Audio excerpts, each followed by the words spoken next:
America और Iran के बीच तनाव अब सिर्फ बयानबाजी और सैन्य दबाव तक सीमित नहीं रह गया है। दुनिया के सबसे महत्वपूर्ण समुद्री रास्तों में शामिल होर्मुज़ जलडमरू मध्य को लेकर दोनों देशों के बीच टकराव एक बेहद खतरनाक मोड़ पर पहुंचता हुआ दिखाई दे रहा है। नमस्कार, मैं आपके साथ वैभव उपाध्याय और आप देख रहे हैं न्यूज़ 18 बिहार झारखंड का डिजिटल प्लेटफॉर्म। एक तरफ अमेरिकी राष्ट्रपति डोनाल्ड ट्रंप जो बार बार होर्मुज़ को लेकर बड़े बड़े दावे कर रहे हैं, तो दूसरी तरफ ईरान ने साफ संकेत दे दिया कि अगर अमेरिका का रवैया नहीं बदला तो वो इस रणनीतिक समुद्री रास्ते को बंद कर सकता है। और सबसे बड़ी चिंता सिर्फ अमेरिका और ईरान की नहीं है, क्योंकि होर्मुज़ में अगर जहाज़ों की आवाजाही प्रभावित होती है तो इसका असर कच्चे तेल की सप्लाई, पेट्रोल डीजल की कीमत, गैस बाजार, दुनिया की अर्थव्यवस्था सभी पर पहुंचता है। तो आखिर होर्मुज़ इतना महत्वपूर्ण क्यों है? ट्रंप इसे अमेरिका का हिस्सा बताकर क्या संदेश देना चाहते हैं? ईरान इसे बंद करने की धमकी क्यों दे रहा है? और अगर होर्मुज़ वाकई में बंद हो गया तो भारत समेत पूरी दुनिया पर इसका क्या असर पड़ेगा? आइए इसे समझें, क्योंकि ट्रंप ने फिर शेयर कर दिया है होर्मुज़ का अमेरिकी नक्शा। अमेरिका की तरफ से इसे शेयर किया जाना किस लिहाज से खास हो जाता है? तो अमेरिकी राष्ट्रपति डोनाल्ड ट्रंप ने एक बार फिर से सोशल मीडिया पर ऐसी तस्वीर को साझा किया जिसमें स्ट्रेट ऑफ होर्मुज़ को अमेरिकी क्षेत्र के तौर पर दिखाया गया है। ये पहली बार भी नहीं है जब ट्रंप ने ऐसा किया हो। इससे पहले 18 अगस्त को भी उन्होंने इसी तरीके से तस्वीर साझा की थी, जिसमें होर्मुज़ जलडमरू मध्य को अमेरिका के हिस्से के रूप में दिखाया गया था। इससे पहले 14 अगस्त को लॉन्ग आइलैंड के एक पुलिस अकेडमी में भाषण के दौरान ट्रंप ने कहा कि वो जल्द ही होर्मुज़ जलडमरू मध्य को अमेरिका का क्षेत्र घोषित कर सकते हैं। ट्रंप के इन बयानों ने ईरान को जैसे भड़का दिया। ईरान की तरफ से साफ कहा गया कि अगर अमेरिका ने अपना रवैया नहीं बदला तो होर्मुज़ को ब्लॉक किया जा सकता है। और ईरान की चेतावनी सिर्फ अस्थायी बंदी तक सीमित नहीं है। उसकी तरफ से ये तक कहा गया कि अगर हालात नहीं बदले तो ये रास्ता हमेशा के लिए बंद किया जा सकता है। तो सवाल ये कि आखिर ट्रंप होर्मुज़ पर इतना जोर क्यों दे रहे हैं? सवाल ये भी है कि अमेरिका के होर्मुज़ में इतनी दिलचस्पी आखिर क्यों है?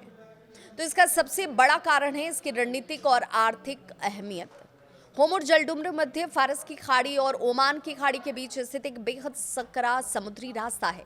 यही रास्ता खाड़ी क्षेत्र के कई बड़े तेल उत्पादक देशों को दुनिया के बाकी हिस्सों से जोड़ता है। और इसीलिए यहाँ जहाज़ों की आवाजाही अगर रुकती है तो सिर्फ समुद्री व्यापार प्रभावित नहीं होगा, इसका सीधा असर दुनिया के ऊर्जा बाजार तक पड़ सकता है। यानी होर्मुज़ पर नियंत्रण का मतलब सिर्फ समुद्री रास्ते पर नियंत्रण मात्र नहीं है, ये दुनिया के ऊर्जा कारोबार पर प्रभाव डालने की क्षमता भी रखता है। ईरान भी होर्मुज़ को क्यों बना रहा है हथियार, और ईरान के लिए ये होर्मुज़ जैसे नाक और साख की लड़ाई कैसे बन गया है? तो ईरान लंबे वक्त से होर्मुज़ को अपनी रणनीतिक ताकत के तौर पर देखता रहा है। अमेरिका और ईरान के बीच तनाव बढ़ने के साथ इस समुद्री रास्ते की अहमियत और ज्यादा बढ़ गई। ईरान का साफ संदेश है कि अगर उस पर दबाव बढ़ाया जाएगा तो उसके पास जवाब देने के लिए होर्मुज़ जैसा बेहद महत्वपूर्ण और रणनीतिक विकल्प मौजूद है। और यही वजह है कि होर्मुज़ अब सिर्फ एक समुद्री मार्ग नहीं रह गया है, यह अमेरिका और ईरान के बीच दबाव और जवाबी दबाव का एक बड़ा हथियार बन गया है, टूल बन गया है। ईरान ने क्या कहा है वो जानना जरूरी है। तो ईरान की सुप्रीम नेशनल सिक्योरिटी काउंसिल के सचिव हैं मोहसिन रेजाई। उन्होंने कहा कि होर्मुज़ फिलहाल तो बंद है और जब तक अमेरिका अपने रवैये से बदलाव नहीं लाता है, अपने दावों को और वादों को वो पूरा नहीं करता है, तब तक उसे खोलने का सवाल ही नहीं है। हालांकि उन्होंने ये भी संकेत दिया कि अगर अमेरिका अपनी नीतियों में बदलाव करता है और अपनी प्रतिबद्धताओं को पूरा करता है तो स्थिति पर दोबारा से विचार किया जा सकता है। यानी ईरान की तरफ से होर्मुज़ को लेकर एक तरफ सख्त चेतावनी है तो दूसरी तरफ बातचीत और शर्तों के जरिए रास्ता खोलने की संभावना के संकेत भी। लेकिन सवाल तब भी बड़ा ये कि अगर होर्मुज़ बंद है तो जहाज गुजर कैसे रहे हैं? यहीं से कहानी थोड़ी सी दिलचस्प हो जाती है। ईरान की तरफ से होर्मुज़ को बंद होने का दावा किया जा रहा है, लेकिन उपलब्ध समुद्री आंकड़े ये कहते हैं कि इस रास्ते से जहाज़ों की आवाजाही पूरी तरह से बंद दिखाई नहीं देती। यूके मैरीटाइम ट्रेड ऑपरेशंस के आंकड़े ये कह रहे हैं पिछले सप्ताह करीब 200 जहाज होर्मुज़ से गुजरे। इसके पहले वाले सप्ताह में ये संख्या करीब 150 थी और उससे 2 हफ्ते पहले सिर्फ 40 जहाज इस रास्ते से गुजरे थे। यानी आंकड़ों के मुताबिक समुद्री आवाजाही में बढ़ोतरी हुई है। 80% से ज़्यादा जहाज़ों ने यहाँ से आवाजाही की।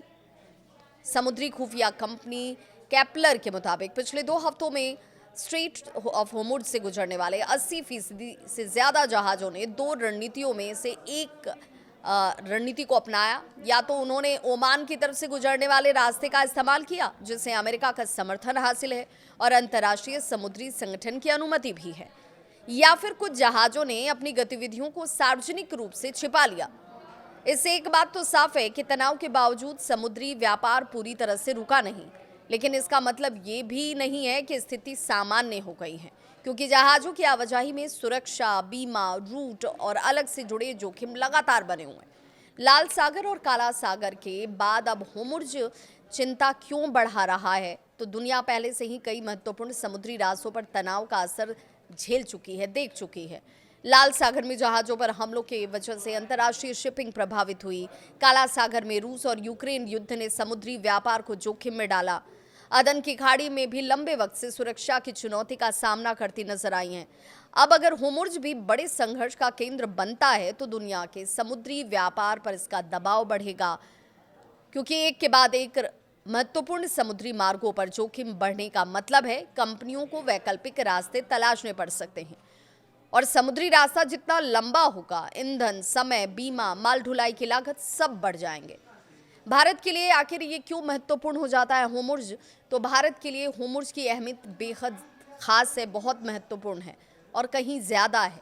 भारत अपनी ऊर्जा ज़रूरतों का एक बड़ा हिस्सा आयात के जरिए पूरा करता है और खाड़ी क्षेत्र भारत के लिए ऊर्जा आपूर्ति का महत्वपूर्ण स्रोत है। अगर होर्मुज़ में लंबे समय तक तनाव बना रहता है या जहाज़ों की आवाजाही बड़े स्तर पर बाधित होती है तो अंतर्राष्ट्रीय तेल कीमतों में तेजी आ सकती है। इसका असर भारत में भी दिखाई दे सकता है। कच्चा तेल महंगा हुआ तो उसका असर सिर्फ पेट्रोल और डीजल तक सीमित नहीं रहने वाला है। ट्रांसपोर्ट महंगा हो सकता है, उत्पादन लागत बढ़ सकती है, महंगाई पर दबाव बढ़ सकता है और सबसे बड़ा असर भारत के आयात बिल पर पड़ सकता है। सवाल ये पैदा होता है कि क्या होर्मुज़ सच में पूरी तरह से बंद हो जाएगा? फिलहाल सबसे बड़ा सवाल तो यही है, क्योंकि एक तरफ ईरान बंद करने की धमकी दे रहा है, दूसरी तरफ जहाज़ों की आवाजाही के आंकड़े बताते हैं कि रास्ता पूरी तरह ठप नहीं हुआ है। इसलिए मौजूदा स्थिति को पूरी तरह से बंद होर्मुज़ कहना जल्दबाजी होगी। लेकिन इतना तो ज़रूर है कि अमेरिका और ईरान के बीच तनाव ने होर्मुज़ को दुनिया के सबसे संवेदनशील समुद्री रास्तों में से एक तो बना ही दिया है। और अगर तनाव सैन्य टकराव में बदला या वास्तव में बड़े पैमाने पर जहाज़ों की आवाजाही रुकी तो इसका असर सिर्फ पश्चिम एशिया तक सीमित नहीं होगा। इसकी गूंज तेल बाजार से लेकर शेयर बाजार और आम आदमी की जेब तक सुनाई दे सकती है। सबसे बड़ा सवाल कि आखिर झुकेगा कौन? अब पूरी दुनिया की नज़र अमेरिका और ईरान पर है। क्या डोनाल्ड ट्रंप होर्मुज़ को लेकर अपना रुख नरम करेंगे? क्या ईरान वास्तव में इसी समुद्री रास्ते को लंबे समय के लिए बंद करने की स्थिति में जाएगा, या फिर दोनों देशों के बीच किसी समझौते के जरिए इस संकट को टाला जाएगा?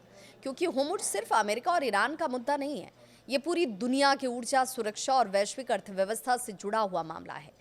और अगर ये समुद्री रास्ता लंबे समय तक प्रभावित होता है तो इसका असर शायद उस युद्ध क्षेत्र से हजारों किलोमीटर दूर बैठे आम लोगों की जिंदगी पर भी पड़ सकता है। यानी सवाल सिर्फ ये नहीं कि होर्मुज़ पर किसका झंडा होगा, सवाल ये भी कि अगर होर्मुज़ की राह रुकी तो दुनिया की अर्थव्यवस्था कितनी देर तक चल पाएगी। इसे लेकर आपकी क्या है राय? कमेंट सेक्शन में अपनी राय जरूर बताएं।